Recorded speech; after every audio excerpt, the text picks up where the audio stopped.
Merhabalar değerli izleyenler. Bugün Erdem Özdemir abimizle beraberiz. Erdem Özdemir abimiz Uludağ Üniversitesi öğretim üyesi. Kendisi Uygur müzik araştırmacısı. Aynı zamanda dutları çok güzel çalar ve Uygur şarkılarında çok güzel besteler. Bizim ozanımızdır kendisi. Bizim abimizdir. Uludağ Üniversitesi'nde ilk tanıştığımız hocalardan bir tanesi. Gerçekten Doğu Türkistan davasına gönül veren, samimiyetini güvendiğimiz abilerimizden bir tanesi. Kendi abim gibi seviyorum kendisini. Beni de kendi kardeşi gibi sever. Allah razı olsun. Amin cümlemize. Abi siz biraz kendinizden bahsederek siz Uygur davasıyla nasıl tanışmıştınız? Ne zaman olmuştu? Bunlardan bahsedebilir misiniz? Tabii. Ben Erdem Özdemir. Uludağ Üniversitesi Devlet Konservatuvarı'nda öğretim üyesiyim malum. Ve şu anda da içinde bulunduğumuz TÜDAM, Türk Devletler Akraba Toplulukları Uygulama Araştırma Merkezi'nin de müdürlüğünü yürütüyorum. Yaklaşık 3 yıldır.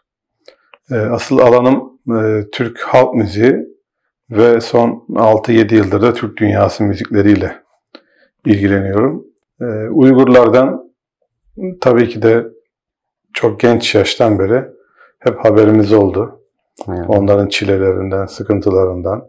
Bir de tarihte de zaten Uygur Devleti bizim resmi sıralamamıza göre Hunlar ve Göktürklerden sonra gelen ve dünyaya uygarlığı hediye etmiş.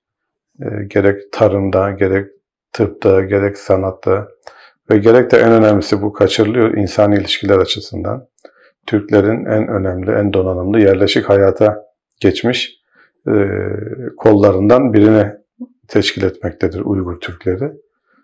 Zaten biz bir bütün olarak bütün Türk dünyasını gördüğümüz için Uygurları da orada medeniyet üretmiş, insanlığa ve Türk kültürüne çok büyük katkılar sağlamış bir toplum olarak Uygur Türkleri olarak görüyoruz.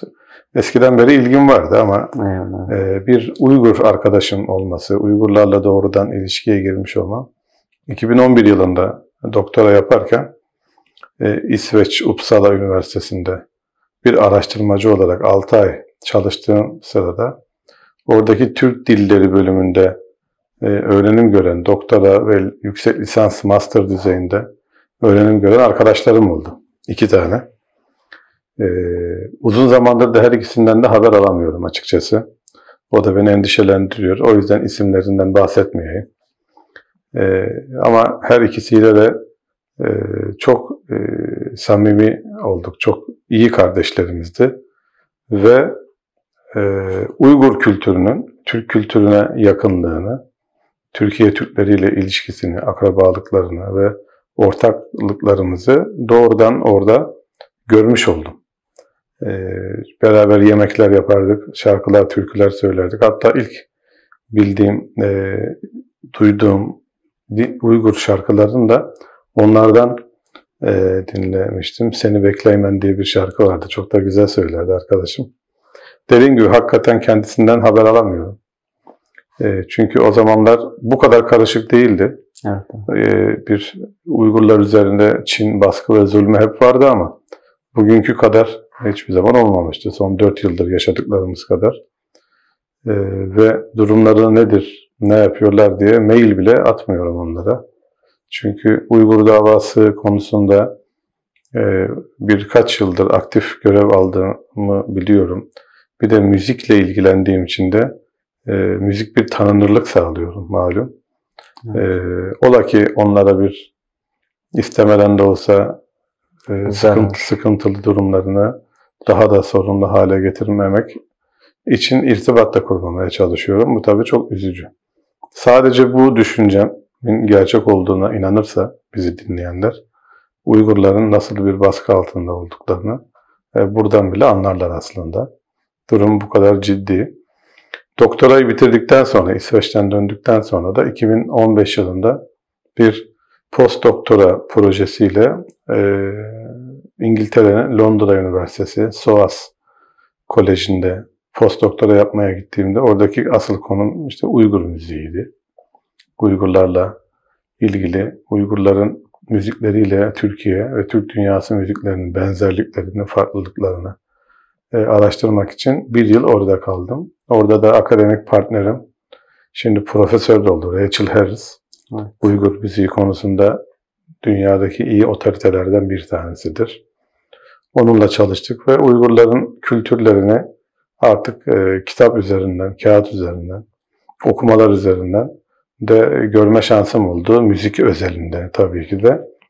Orada bir London Uygur Ensemble vardı. Onların içerisinde de çalmaya başladım. Çok değerli arkadaşlarım oldu. Rahime Mahmut Hanım onlardan bir tanesi. O da Gulcalı bir Uygur türküdür. O da ailesiyle belki de 10 yıldır irtibatı olmayan ama tek başına mücadele eden bir arkadaşımız, ablamız sağ olsun. Onlarla birlikte Uygur müziğini ve kültürünü daha fazla tanıdıkça da Uygur davasına daha fazla katkı sağlama bir borç bilme bilinci oluştu bende. Uludağ Üniversitesi'nde de seninle başlayan süreçte Uygur öğrencilerle ilişkimiz arttı ve onların burada bir fahri abilik, kardeşlik hukukumuz gelişti. Şu anda da üniversitemizde 120'ye yakın Uygur öğrenci var. Her sene de sayıları artıyor. Farklı bölümlerde.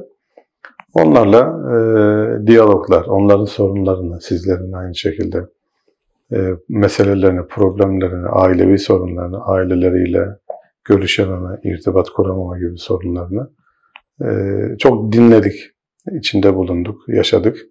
Ve bu bir süreçtir. Bunun içine girdiğiniz zaman çıkamazsınız. Uygurlarla ilişkim böyle oldu.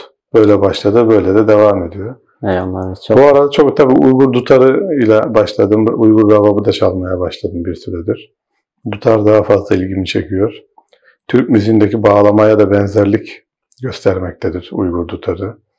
Abdurrahim Heyit hem onun ustalığı, ozanlığı hem de Çin zindanlarına alınması ki bir sanatçının bir zindana alınmasının makul ve demokratik bir gerekçesi olamaz aslında.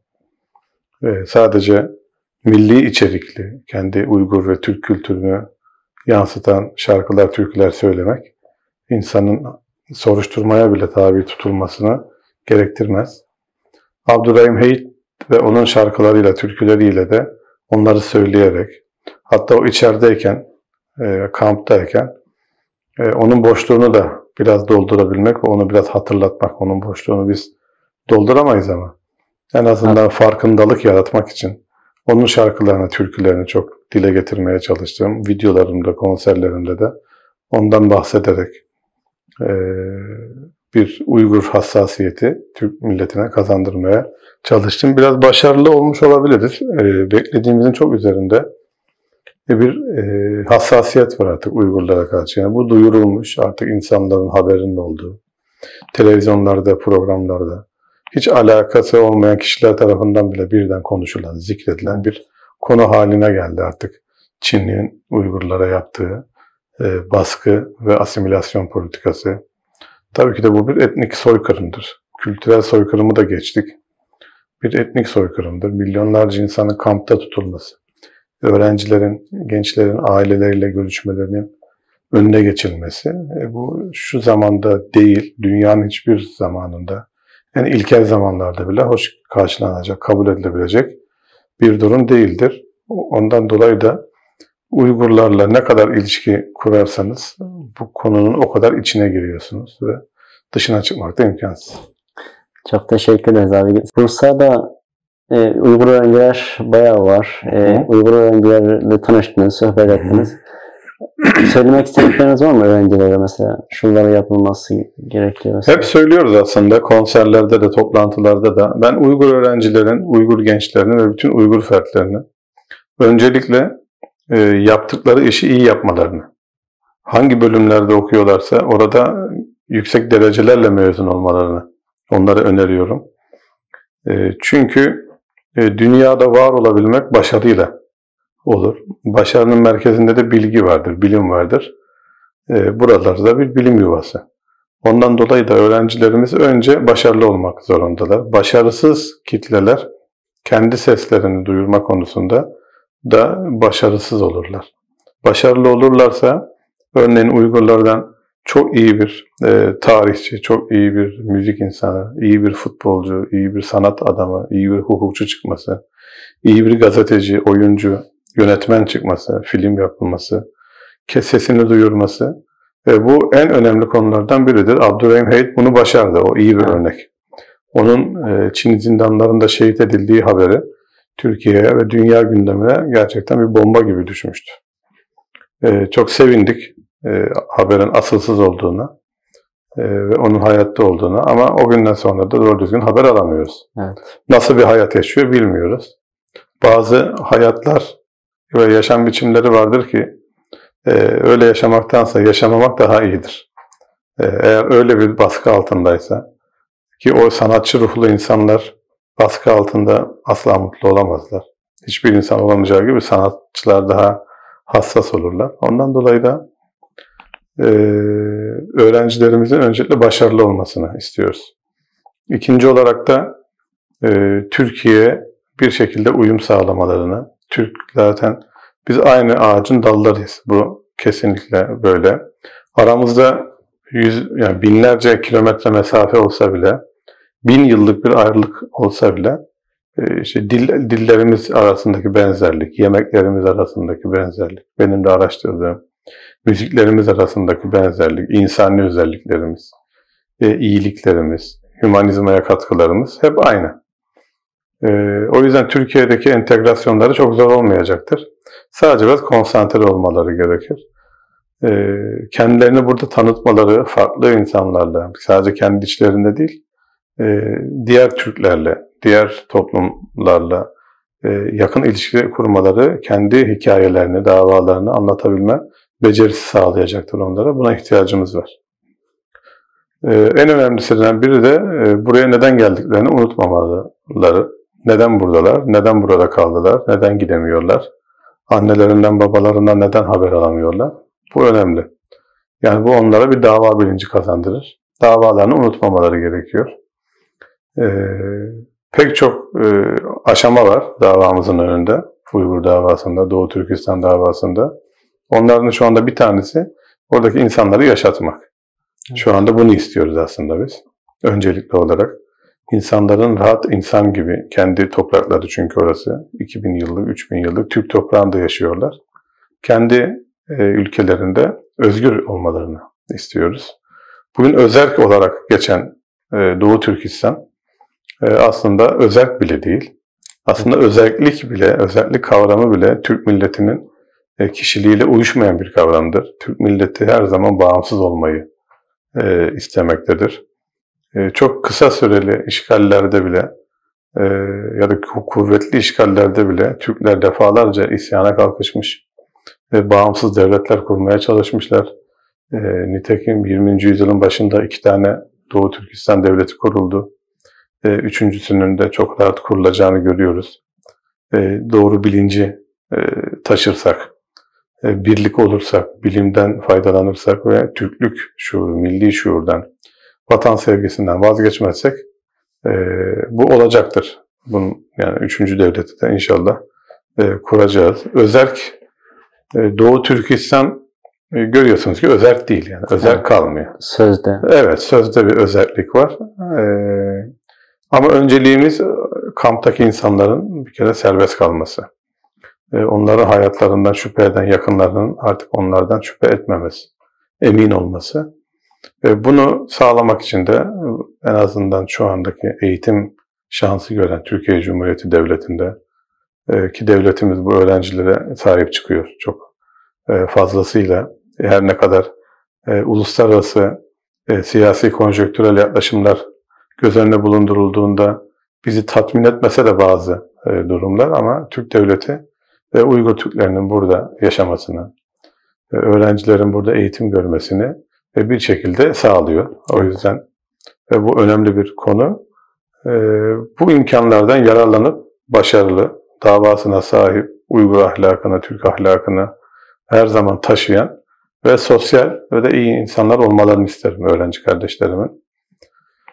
Bunun yanında da tabii kendileri davalarını duyurabilecek çeşitli araçlara sahip olmaları gerekmektedir. Onların başında da kültür, sanat, görsel sanatlar, alanları ön plandadır. Bir şekilde Uygur kültürünü tanıtmak, Uygur kültürünü öne çıkarmak, Uygur davasını duyurabilmek konusunda yardımcı olabilecek meslekler edinmesi de gerekiyor. Bu bir stratejidir.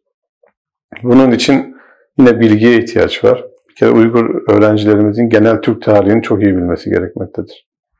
Genel Türk tarihi içerisinde Türklerin ve dünya tarihi içerisinde Türklerin yerini, Türk tarihinde de Uygurların yerini gördükleri, anladıkları zaman kendilerinde yeni bir harekete başlayacak, yeni bir devlet kuracak, bağımsızlığını kazanacak ve hiç unutmayacak günlerin geleceğini düşünebilirler. Kendilerinde bununla ilgili güç bulurlar. Atatürk, Türkiye Cumhuriyeti'nin kurucusu da dediği gibi Türk gençleri atalarını tanıdıkça yeni başarılara imza atacak kudret bulurlar diyor. O yüzden Uygurlar da atalarını bilmeli. Sadece Kaşgarlı Mahmut'u bilmekle olmaz. O dünyaya mal olmuş bir isim, bir Türk. Doğru ama sadece o değil. Bütün Türk büyüklerini, Türk hareketlerini, Türklerin mücadelelerini, başta yakın dönemden Atatürk'ümüzden olmak üzere Osman Batur'dan başlamak kaydıyla İsa Yusuf Alptekin gibi abidevi şahsiyetleri bilmek kaydıyla bütün Türk tarihini bilmeleri gerekmektedir. Tabii gençsiniz. Yani gençlikte burada bu kadar çile içerisinde her şeyi sadece bir dava gibi yaşayıp hayatınızı da böyle üstün mücadeleyle geçirmenizi beklemek belki biraz haksızlık olabilir. Ancak şu anda birliğe, çalışmaya ve doğru temsile her zamankinden daha çok ihtiyacımız var. Ama en başında başarılı olmak geliyor. Derslerini iyi çalışmaları lazım. Abi Türkiye Türkleri olarak, yani Türkiye'de yaşayan Türkler ne yapabilir Doğu Türkistan davası ile ilgili? Çünkü benden çok soruyorlar ne yapabiliriz diye. Siz bir akademisyen olarak Doğu Türkistan davasını gönül veren bir abimiz olarak ne söylemek istersiniz? Şimdi Osmanlı Devleti'nin manevi kurucusu Şeyh Edebali der ki insanı yaşat ki devlet yaşasın. Önce insanı yaşatmak zorundayız. Türkiye Türkleri de bir kere Türklük iyiliktir diyoruz ya hep. Türkiye Türkleri kardeşlik hukukunun, soydaşlık hukukunun, sonrasında da dindaşlık hukukunun ne olduğunu iyi bilir. Türkiye bütün mazlum Türklerin, hatta Türk olmayan mazlumların sığınağı olmuştur. Bazen bu abartılmaktadır. Ama aynı soydan, aynı kültürden, aynı töreden geldiğimiz kişiler için durum muhakkak farklıdır. Türkiye Türkleri, Uygur Türklerini bence tanımalı. Burada Uygur Türklerine sizlere görev düşüyor. Onların çilelerine, yaşadıklarına doğrudan tanık olmalıdır. Yani sizden bunları dinlemeleri çok önemlidir. Televizyonda görünen haberler, çünkü televizyonda günde 1 milyon haber duyarsınız. Bazıları doğru olmayabilir, bazıları eksik bilgidir. Ama sizlerin annesiyle, babasıyla görüşememesi, ben örneğin Türk arkadaşlarıma konuyu anlatırken şaşırıyorlar. Yani bu zamanda böyle bir şey olabileceğine inanmıyorlar. Biraz daha detaylı ve kanıtlarıyla konuştuğumuz zaman, sizlerden de bahsettiğim zaman bunu anlıyorlar açıkçası. Ondan dolayı da Türkiye Türklerinin Uygur özellikle öğrencilerle daha çok iletişime girmesi, bu konuda yapılan haberleri takip etmeleri, olumlu haberleri takip etmeleri gerekmektedir. Bir Türklük bilincine hepimizin ihtiyacı var. Bizim en büyük meselemiz bu. Bizler kendilerini yani Türk ya da Türk milliyetçisi ya da Türkçü olarak tanımlayan insanlarız. Bu öncelikle şunu gerektirir. Hüseyin Niyalatız'ın dediği gibi bütün milletler önce bağımsızlık isterler. Bağımsız olduktan sonra, bağımsız bir devlete kavuştuktan sonra esir soydaşlarının derdine düşerler. Onları da kurtarmak. Türkiye Türkleri Allah'a çok şükür ki bağımsızlığını hiç kaybetmemiştir. İstanbul 4 yıl işgal edilmiştir. Ondan sonra Gazi Başbuğumuz Atatürk'ün hareketiyle Cumhuriyet kurulmuştur. Ondan öncesinde bir cihan devleti olan Osmanlı bütün dünyaya insanlığı, merhameti öğretmiştir, bilimi öğretmiştir. Türk'ün gerçekten iman gücünü, akıl gücünü, bilek gücünü gerektiği zaman fikir gücünü Kafkaslardan Balkanlara, Kuzey Afrika'ya yaymıştır. Ondan öncesinde yine Selçuklu çok büyük bir medeniyet inşa etmiştir. Zaten öncesinde Gazneliler, ondan öncesinde de Karahanlılar, Uygurlara kadar gidiyor konu. Biraz önce konuştuğumuz gibi. Türk milleti önce Türklüğünün farkında olmalı, bağımsızlığın ne demek olduğunu fark etmelidir. Bu Türkiye için de geçerlidir. Ama ondan sonra kardeşlik hukukuna dayalı, soydaşlık hukukuna dayalı bir fikir ve söylem geliştirmelidirler. Yani dünyada nerede bir mazlum halk varsa Türk milleti onun yanında olmuştur, o doğru. Ama bu bir de kendi dilini konuşan, kendi soyundan gelen ve o soydan geldiği için mazlum hale getirilen toplumlar olduğu zaman hassasiyetin daha yüksek olması gerekir. Şöyle ki sokaktaki iki insana yardım etmeniz gerektiğinde, ikisinin de ihtiyaçlı ama sadece birine yardım edebileceğiniz zaman biri sizin kardeşinizse ona yardım etmeniz gerekir. Bu insani bir reflekstir. Hiç kimse kardeşi dururken aynı şartlarda olsa bile bir başkasına yardım etmez. Ama iki kişiye yardım etme şansın varsa bir Türk'ün görevidir bu ikinci kişiye de yardım etmek. Yani Türk töresi ve İslam inancımız bize bunu gerektirir. Bunu emreder. Eve lazım olan camiye haramdır derler. Bu ne demek? Evde bir şeye ihtiyaç varsa sen onu camiye götüremezsin. Kamuya götüremezsin. Evde ekmek yoksa tek ekmeği alıp da sokaklarda paylaşamazsın. Çünkü senin bir başkasına göstereceğin merhamet, senin kendi asıl sorumlu olduğun ailene karşı, kardeşlerine, evladına, eşine, annene, babana karşı sorumluluğunu ihmal edeceğin anlamına gelirse bu olmaz. Bu ne dinen kabul edilebilir ne Türk töresinde böyle bir şey olabilir. Ama bölüşmek, paylaşmak, yani bir kişinin yediğiyle iki kişi doyar derler. Ekmeğini bölmek mümkündür. Onu bölebilirsin.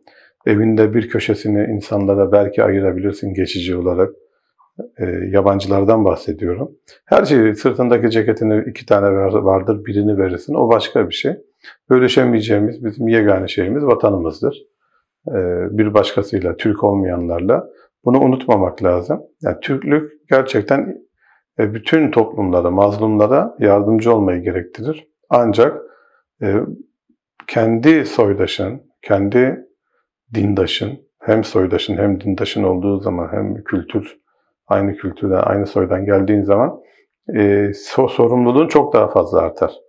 Bunu unutmamak lazım. Yani bizim bağımsız Türkiye Türkleri olarak bağımsız olmayan, bağımlı olan, işgal altında olan, ezilen Türk yurtlarına karşı bir gönül borcumuz vardır. Bunun başında da Doğu Türkistan gelir. Çünkü bizler de oradan gelmişiz. Atalarımızın hala orada nal sesleri, şarkı türkü sesleri gökte hala sedası vardır. Bunları unutmamak lazım. Güneşin doğduğu topraklar bugün üzerine bir gölge çökmüş durumdadır. Türk milleti Doğu Türkistan davasını unutmamalıdır. En başta bu gelmektedir. Çünkü en büyük zulüm şu anda Doğu Türkistan'da gerçekleşmektedir. Sadece Türk dünyasında değil, dünyanın en büyük zulmü şu anda orada gerçekleşmektedir. Yani bunun için de Türk olmaya da gerek yok. İnsanlık hukuku da Doğu Türkistan davasına yardım etmeyi, düşünmeyi ve bu konuda yaptırımlar uygulatmayı gerekli görmektedir. İnsan olmak istiyorsak, insan empati kurabilen tek canlıdır. Hayvanlarda empati yoktur, insanlarda vardır. Ve insanlar bir düşünsün bakalım, yani annesi babası orada kampta tutulurken, insanların annesinden, babasından, evladından bile haber alamazken, bir düşmanın, bir zalimin elinde ne yaptığını bilemezken insan nasıl yaşayabilir, nasıl rahat olabilir? O insandan nasıl bir normal vatandaş, normal insan davranışı beklenebilir? Değil mi? Yani biz çocuğumuzu, kardeşimizi hep merak ederiz. Normal şartlarda bile merak ederiz. Ama Uygur gençleri ne yazık ki aileleriyle yıllardır görüşemiyor. Görüşse bile sağlığından emin değiller. Şu anda ne yapıyor acaba diye düşünsen aklına iyi şeyler gelmiyor. Bundan dolayı Türk milleti bunu düşünmeli. Türk milletine kardeşlik hukuku ve yani soyundan gelen, töresinden gelen, dininden gelen bir borç vardır. Bu kardeşlik hukukunu güçlendirmelidir. Oy verdikleri siyasi partilerin temsilcileriyle görüşmeliler. STK'larla, sivil toplum kuruluşlarıyla görüşmeliler. Türkiye'nin kendi yasaları çerçevesinde, demokratik olarak yapılabilecek ne varsa bu farkındalık açısından bunu yapmalılar. Türk devleti buna uzun süre kayıtsız kalamaz. Zaten sizlere, Uygur öğrencilere, buradaki Uygurlara artık vatandaşlık da verilmeye başlandı. Bunun tamamlanmasını istiyoruz. Daha fazla olmasını da arzu ediyoruz. Olacaktır da. Türk devleti büyüktür. Hepsine de muktedirdir. Bunun yapılmasına gönlümüzden geçiyor. Devletimizin bu konuda inisiyatif olarak Türk dünyasına, İslam dünyasına önderlik etmiş 1000 yıldır büyük bir devlet olarak Türk devleti bunu yapabilir.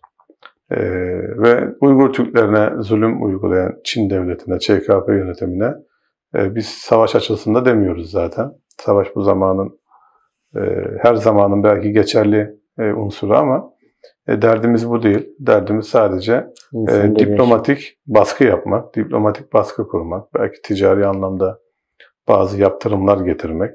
Ki Çin ticarette dışa çok bağımlı bir ülkedir ve dış ticaret hacmi daralırsa artık kendi iç buhranları başlar.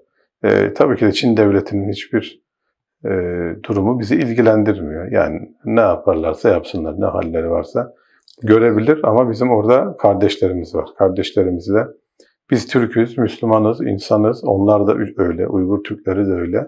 Biz bu yapılanlardan, en azından duyduklarımızdan rahatsızız. Buna ya açıklama yapın demeli. Ya biz bağımsız denetçiler göndereceğiz. İstedikleri yere girebilecek, istedikleri an denetim yapabilecek bir mekanizma, bir ekip göndereceğiz. Bundan haberimiz olsun demeli. Ya da buna benzer diplomasi diliyle yaptırılabilecek ne varsa bunun yapılmasını dileriz. Öncelikle orası için, sonra bütün esir Türk yurtları için, bağımsız olmayan Türk yurtları için Türkiye'nin, Türk milletinin, Türkiye'de yaşayanlara ve bütün Türk dünyasının hassasiyet kazanması gerekmektedir. Yani öğrencilere sahip çıkmak, onların iaşelerini sağlamak, onların burs vermek, ev tutmak, bunlar çok değerli, çok kıymetli şeyler. En azından anne baba hasretiyle, vatan hasretiyle uğraşan çocuklar bir de burada açlık, sefalet çekmesin. Türk milletine zaten bu hiç yakışmaz. Ama bunun haricinde de bu sorunun kökten çözümü açısından fikir üretilmesi gerekmektedir.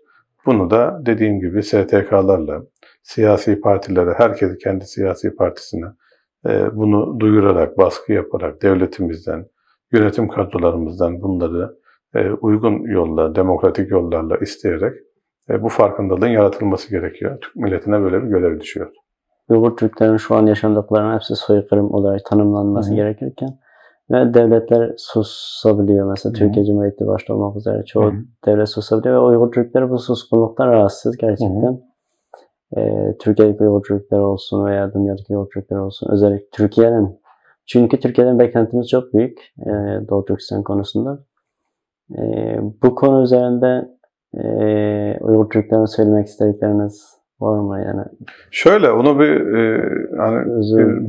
belirtmek lazım. Yani Türkiye Cumhuriyeti Devleti aslında şu an itibariyle yapabileceğini yapıyor.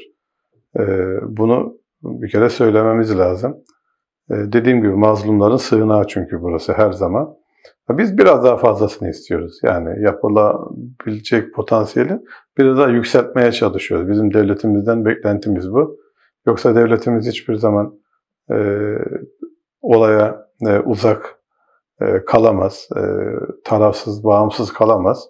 Biz Türklerle ilgili her zaman bir tarafız. Bunun böyle görülmesi lazım. Bazı tabii ben bir devlet adamı değilim. Bir devlette görevli olmakla birlikte devlet yöneticisi değilim. Bazı uluslararası ilişkiler, siyasi, konjektürel sorunlar olabilir. Hassasiyetler olabilir. Ama bunları da gözeterek bir Türk refleksi, Türk davranışı, bir Müslüman davranışı ortaya koyulması konusunda daha fazla görev almasını isteriz. Yoksa Türkiye aslında şu anda bir şey yapmıyor değil. Dediğim gibi yani Uygur öğrencilerin burada rahat bir şekilde yaşaması, bir kaygı taşımadan pek çoğunun da artık vatandaşlığa geçmesi zaten Türk devletinin feraseti. Değil mi? Yani Mısır'dan buraya gelen öğrencilerimiz var. Çünkü Mısır iade kararı almıştı. O öğrencilerin Türkiye'ye gelmesi, getirilmesi bile bir mesele. Yani devlet bunu ancak istediği takdirde bu olabilir. Başka türlü olmaz. Bugün yüz binlerce Afgan sınırı geçip geliyor değil mi? Biz aslında bundan mutlu değiliz. Ülkemizde böyle kontrolsüz, yani taramadan, aramadan, hasta mıdır, değil midir, nereye gidiyor, nerede kalacak, kriminal biri midir bilmeden bu kadar kişilerin alınmasını istemiyoruz. Bu sonuçta devletin gözetiminde oluyor. Yani devlet buna muhtedirdir, devlet güçlüdür. İstediğini alır, istemediğini almaz. Ve Uygur öğrencilerin de Türkiye'ye gelmesi konusunda devlet inisiyatif göstermiştir. Bu kesin, başka türlü girilemez. Dünyada bir Uygur diasporası var, biliyorsunuz, evet. Güçlü. Pek çok devlet de onlara sahip çıkıyor.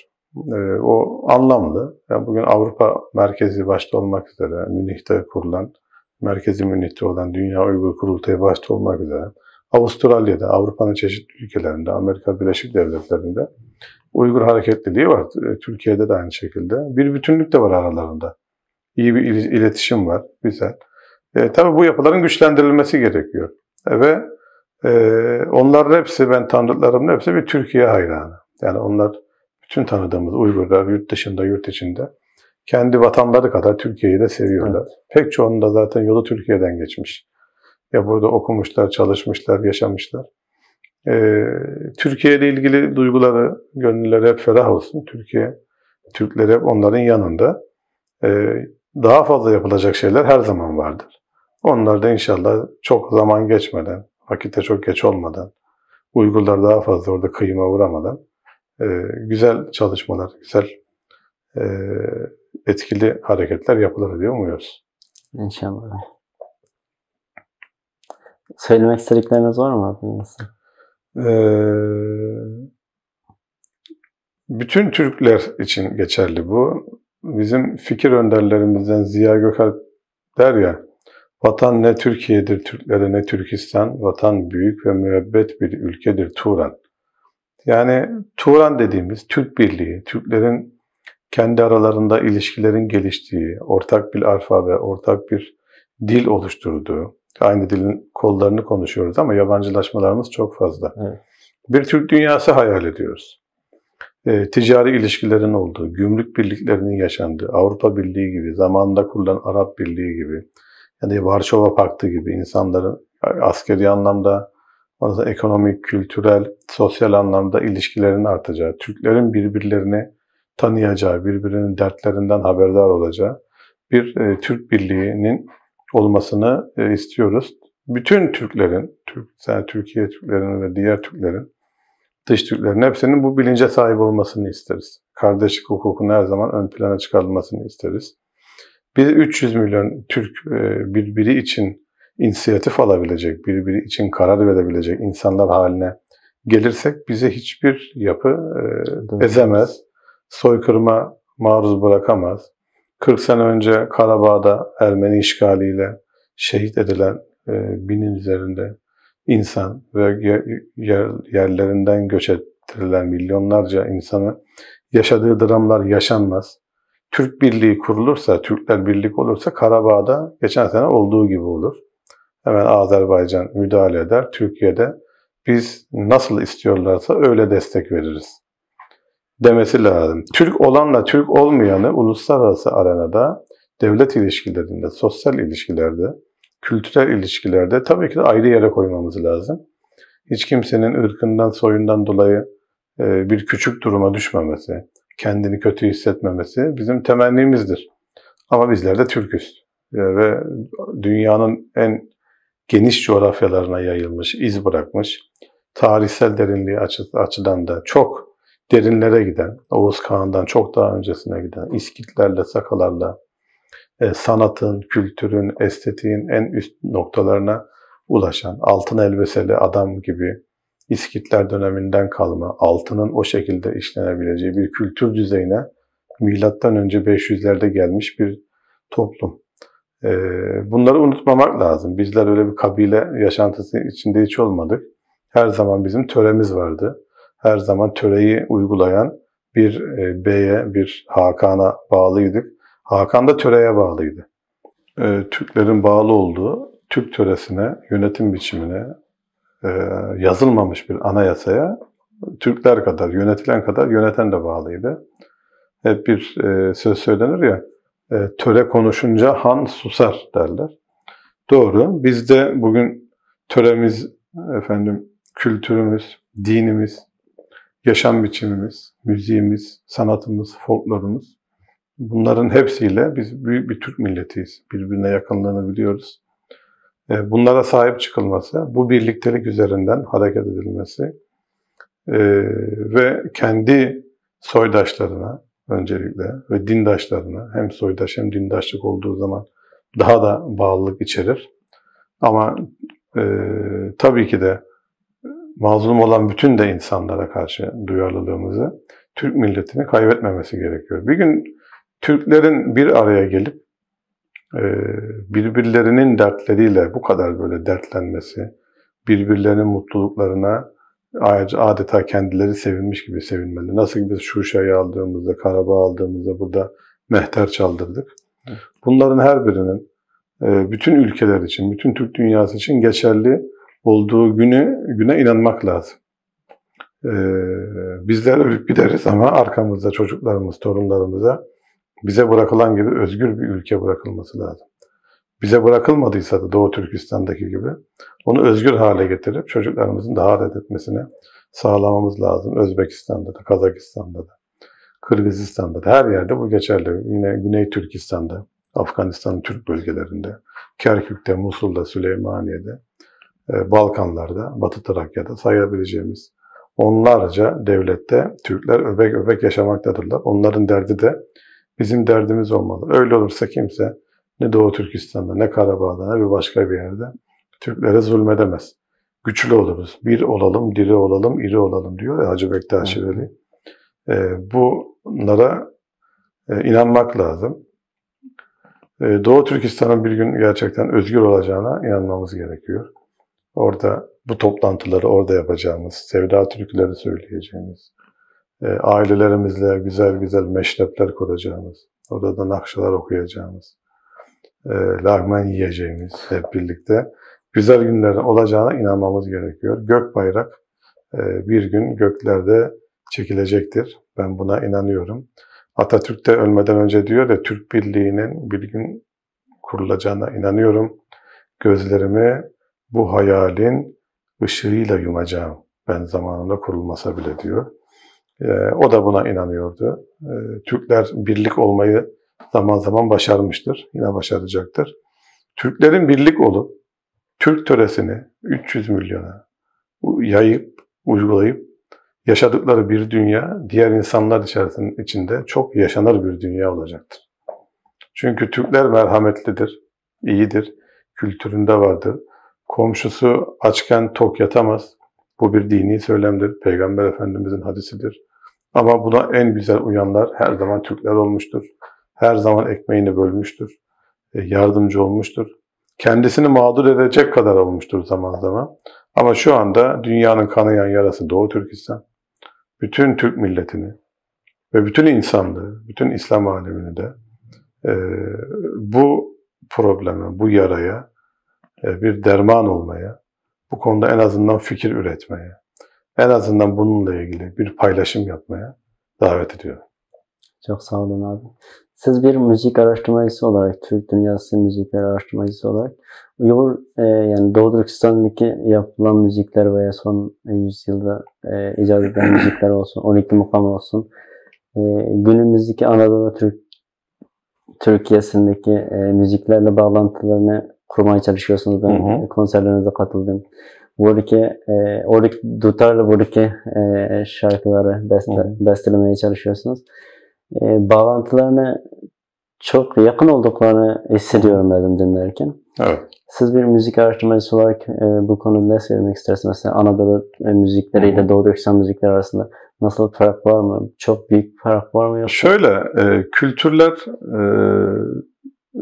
kültürü millet inşa eder. Her toplumun yaşayış biçimine kültür denir aslında.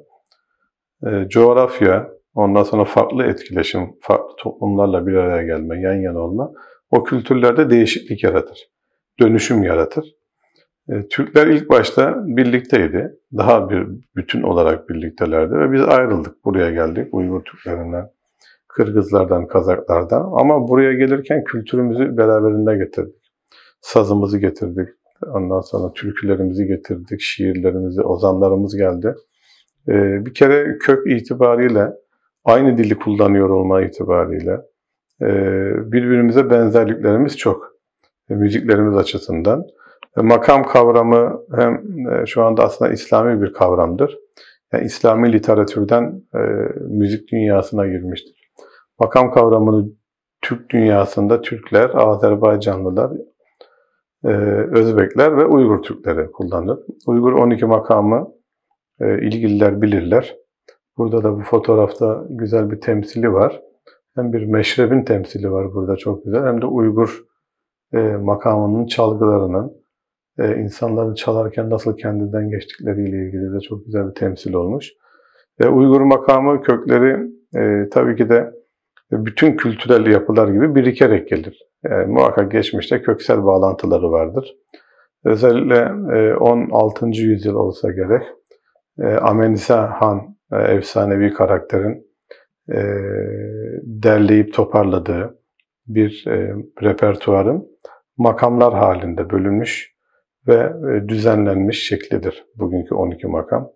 Ama Uygurların her bölgesinde, Doğu Türkistan'da, Kaşgar'da olsun, Kumul'da olsun, Gulca'da olsun, Yarkent'te olsun farklı makam gelenekleri vardır. 12 makam ise bunların pek çoğunu içine alan, daha böyle bir müdahale edilerek standartları belirlenmiş bir müzikal hafızadır, bir müzikal repertuardır.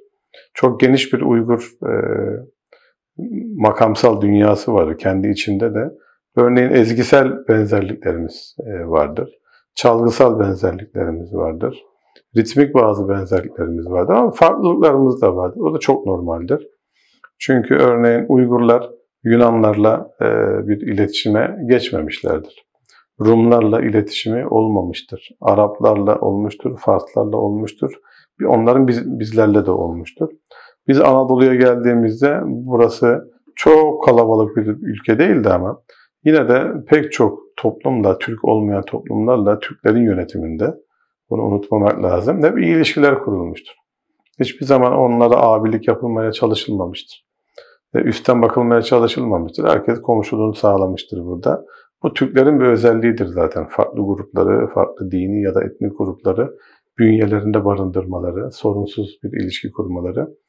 Ama o grup küçük de olsa, büyük de olsa birbirlerini etkilerler. İşte farklılıklarımızın sebebi, kültürlerimiz arasındaki, biz farklı toplumlarla iletişim halinde kaldık. İşte biz 1000 yıldır Çin'le hiç ilişkimiz olmadı.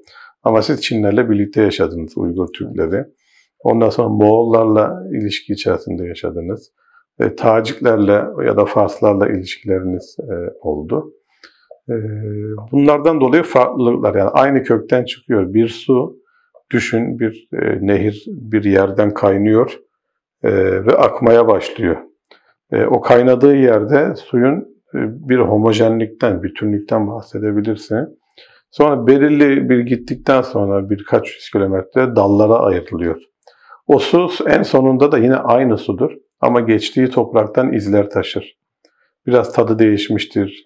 Ondan sonra kimyasına farklı mineraller, farklı tadlar almıştır. Biri bir kurak bölgeden geçiyordur, biri ormanın içinden geçer. Farklı tadlar alır ama o suyun genetiği değişmez. O su, o sudur yani. Bir nehire, bir denize, deryaya karışıp da hepten iç içe geçmemişse, hala bir ırmağın kolu olarak akıyorsa, onda çeşitli farklılıklar olmakla birlikte benzerlikler çok daha fazladır. İlk çıktığı yerden son ulaştığı yere kadar pek çok belirli özellikleri taşımıştır. Türklere de böyle bakabiliriz. Bizim gerçekten bir Ötüken dersek bizim efsanevi türeyiş noktamıza, oradan çıktıktan sonra, Ergenekon'dan çıktıktan sonra pek çok toplumla iletişimimiz olmuş. Farklı yerlere gitmişiz. Hazar'ın kuzeyinden Orta Avrupa'ya inmişiz. Orta Asya'ya, Orta Doğu'ya, Hindistan'a, Kuzey Afrika'ya kadar gitmişiz. Anadolu'ya gelmişiz. Farklılıklarımız normal. Uygurlarla Türkler arasında bu kadar zaman ve mekan farklılığına rağmen Uygurlarla Türklerin benzerlikleri pek çok Türk toplumuna göre daha fazladır. Yani tabii ki de bize kültürel olarak en yakın Azerbaycan Türkleridir. O çok yakındır zaten. Hep aynı Oğuz grubunda teşkil etmekteyiz. Ama Uygurlar çok uzak olmasına rağmen kültürel dokuları Türklerle çok fazla ayrışmamıştır. Yani yemek mesela gastronomi burada çok önemlidir. Önemli kodlar verir. Bir Hindistan'a gidip onların yemeğini yemeyebilirsiniz. Güney Asya ülkelerine giderseniz hiç yiyemezsiniz. Ama Uygur mutfağı Türk mutfağından çok farklı değildir. Temel lezzetler bakımından yani ürünler çeşitlenmiş olabilir. Çünkü gördüğünüz her toplumdan yeni bir şey öğrenirsiniz, yeni bir şey ortaya çıkar. Yemekle, gastronomiyle müzikoloji birbirine bu anlamda çok yakındır. Nasıl ki hiç denemediğin, hiç görmediğin bir yemeği yerken çok böyle hoşuna gitmeyebilir. Hiç dinlemediğin bir müzik de hoşuna gitmeyebilir. Ama gidebilir yani. Sonuçta onun malzemesi ses, bunun malzemesi işte buğday, tahıl, et ya da bir başka şey. Uygur müziği dünyada en çok araştırılan müziklerden biri olmaya başlandı. Türkiye'de de bu ölçüde sanırım ilk araştıran kişi benim diye düşünüyorum. Bununla ilgili bir postdoktora yapmış olmaktan dolayı ama iyi öğrenciler yetiştiriyoruz. Geçen yıl Uygur makamlarının ilk 3 rakamı rak, çargah, şebiyet makamını çalışan bir yüksek lisans öğrencimizi mezun ettik. Bir Uygur müziği uzmanı olma yolunda o da gidiyor. Bunun gibi farklı makam geleneklerini, meşrep geleneğini, Uygur semahını, Uygur aşıklık geleneğini, ondan sonra Uygur'un çeşitli bölgelerindeki yerel halk müziklerini bu yeni kurduğumuz Türk Dünyası Anabilim dalında, Türk Dünyası Müzikleri Anabilim dalında da çalıştıracağız inşallah. Bir Uygur uzmanlığı ve Uygur kültür hassasiyetini daha yaygın kılacağına inanıyorum bu çalışmaların. Yeni kurulan yerlere ilgili biraz bilgi verebilir misiniz? Evet, şimdi Türkiye'de Türk Dünyası müzikleri, Türk Dünyası'nın sınırlarını çizmek zor ama bahsediyor. Çin sınırından, Doğu Türkistan'dan, orada Avrupa'ya kadar, Macaristan'a, kuzeyde Sibirya'dan, Tuva'dan, Hakasya'dan, Yakutistan'dan, Orta Doğu'ya, Kuzey Afrika'ya, Fas, Tunus, Cezayir'e kadar, Kerkük, Süleymaniye, Musul, Taze ve Matu gibi Türkmen bölgeleri, Balkanlar, bütün Balkanlar zaten bir Türk yurdu olarak bakmak lazım. Pek çok orada Türklerden kalma, çok eski ve yakın döneme dair tarihi yapılar görmek mümkün. Türkler hala orada yaşıyor ve Türkçe konuşuyor. Türkiye Türkçesini konuşuyorlar. Çok yakınlar bize. Ve bunların müziklerinin araştırılacağı bir merkez yoktu. Bir ana bilim dalı ya da ana sanat dalı. Ve bu eksikliği ben hep duyuyordum. Ve bu alanda uzman da çok fazla yoktu. Ve hem uzman yetişmesi, hem Türkçe kaynak yaratılması, hem de bunun eğitim sistemine dahil olması, Türk dünyasının müziklerinin, çalgılarının, müzik türlerinin için bir yüksek lisans programı açmak istedik. Senatomuz kabul etti, üniversitemiz bize destek oldu.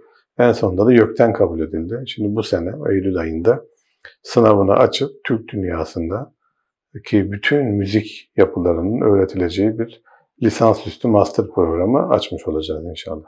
Hayırlı olsun. Sağ ol, teşekkür ederim. Çok teşekkür ederiz. Ben teşekkür ederim. Sağ olun abi. Ha, eyvallah.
Yar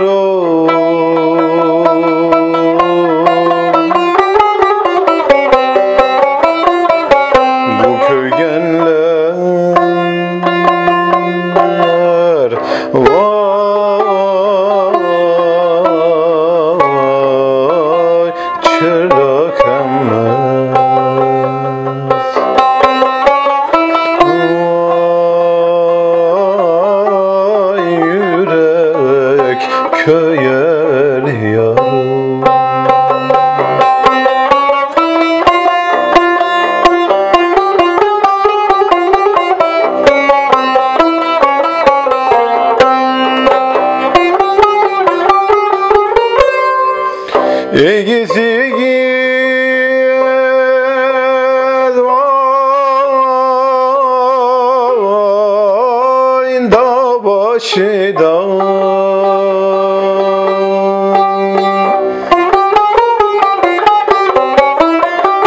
Urguya geylu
Bir tane güldüm da deymin tane buldum. Bir tane güldüm da deymin tane buldum. Ehli başımdan dileği bigane buldum yarey, bigane buldum yarey. Kuşlar men sana amrahım yarim digeysen. Kuşlar men sana amrahım yarim digeysen.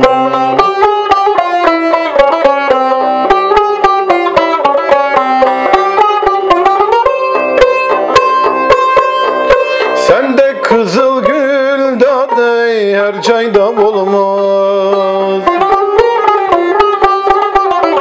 Sende kızıl gül dadey her çayda olmaz.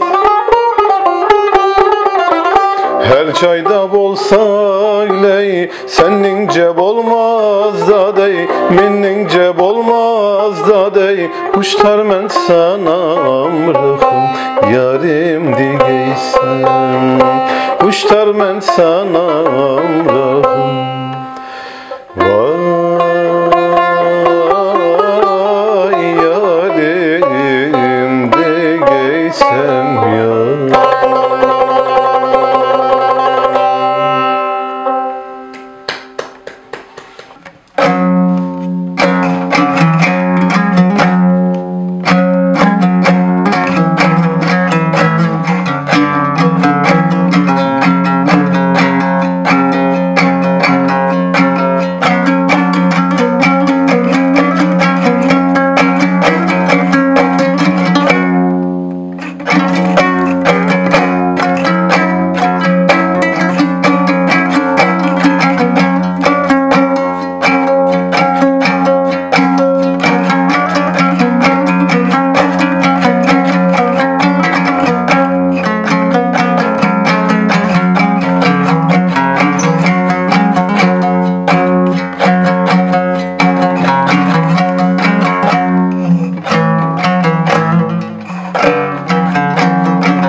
Seher körgen çık gözüm sultanım. Dedim sultan mı sen? O dedi yak ya. Gözleri yalkum, kolları hınırı. Dedim sultan mı sen? O dedi yak ya. Dedim ismin nimen? Dedi Ayhan'dır. Dedim yurdun kayar. Dedi Turpan'dır. Dedim başındaki dedi hicrandır. Dedim hayran mı sen? O dedi yak yak.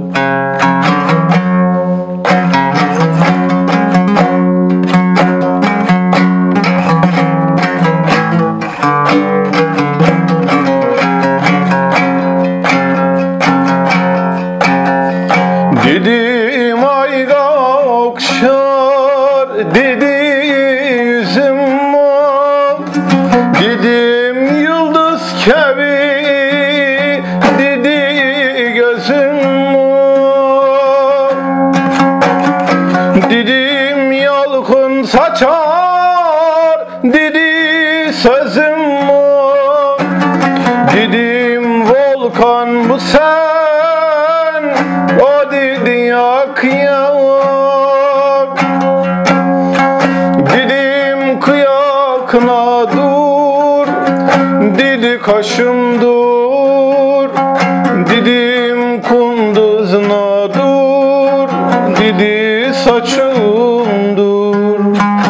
Dedim 15'ine dur, dedi yaşım dur. Dedim canan mı sen, o dedi yak